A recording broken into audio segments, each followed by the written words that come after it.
Bonsoir, merci d'être avec nous. Bonsoir.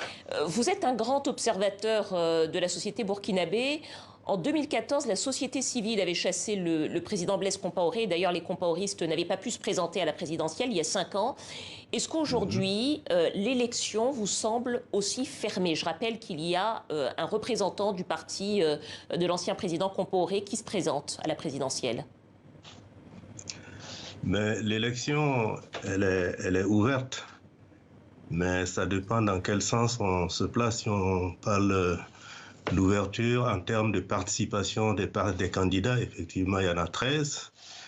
Et le CDP qui avait été mis de côté en 2014 pour des raisons bien précises, parce qu'ils avaient à l'époque soutenu l'article 37 qui visait à la reconduction de Blaise Compaoré pour un 3e mandat. Et à l'époque, la loi électorale avait estimé qu'ils étaient hors jeu. Bon, cette fois-ci, ils reviennent.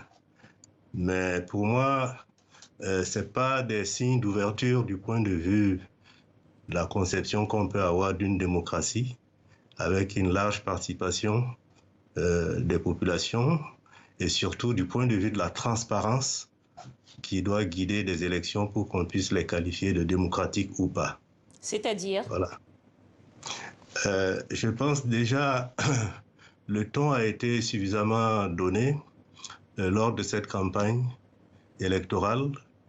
On a vécu une fière électorale, certes, mais du point de vue du fond et du contenu et des problèmes qui sont évoqués par les différents candidats lors de leurs prestations, c'était, à mon avis, en déphasage avec les enjeux fondamentaux qui préoccupent aujourd'hui le pays, qui préoccupent la société burkinabé dans ses différentes composantes. Et on a assisté plutôt à une forme de clientélisme, à des achats de conscience, à la distribution de gadgets, et on n'avait pas la confrontation véritable de projets de société et de programmes qui proposent une alternative pour résoudre les graves problèmes qui secouent aujourd'hui le pays. Alors Du point de justement, vue économique, du on va point de vue politique, social et culturel. Alors, on va reparler effectivement de cette campagne et des programmes qui ont été présentés au Burkinabé, mais peut-être une autre question encore sur cette nostalgie dont on parle pour Blaise Compaoré, puisque certains semblent regretter l'ancien chef de l'État déchu. Est-ce qu'elle peut se traduire, selon vous, dans les urnes, que ce soit à la présidentielle ou à la législative d'ailleurs? Je pense que je ne parlerai pas de nostalgie par rapport à l'ancien président, parce que c'est une insurrection populaire qui l'a chassé du pouvoir. Mais certains précisent, cette certains indiquent que insurrection, quand Blaise Compaoré était au pouvoir, il y avait peu ou il n'y avait pas du tout d'attentats terroristes, et certains semblent lier les deux et semblent regretter l'ancien chef de l'État pour cette raison. c'est une courte vue, parce que ceux qui le disent, c'est parce qu'ils n'ont pas cerné les véritables enjeux, parce que les liens et les différentes passerelles que le régime Compaoré avait à l'époque avec les groupes djihadistes et les groupes qui, de temps en temps, soit faisaient des attentats, soit attrapaient des otages, ils servaient d'intermédiaires.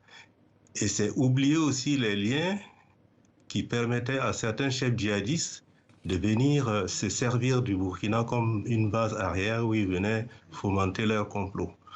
Et de ce point de vue-là, peut-être qu'il y avait un accord tacite qui permettait, compte tenu de ces relations occultes, d'épargner le Burkina d'attaques terroristes. Mais En tout penser cas, que est-ce que parce cette que...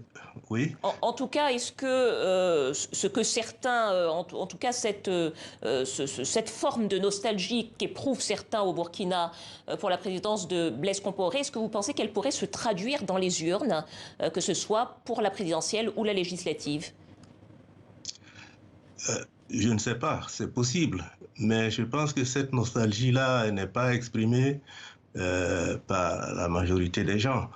Parce que au Burkina, il y a une société civile structurée, organisée, qui se bat contre l'impunité des crimes de sang et des crimes économiques dont est redevable le régime Compaoré. Et donc, la nostalgie ne peut pas s'installer quand on analyse les raisons pour lesquelles les gens se sont insurgés et l'ont fait partir du Alors, Burkina.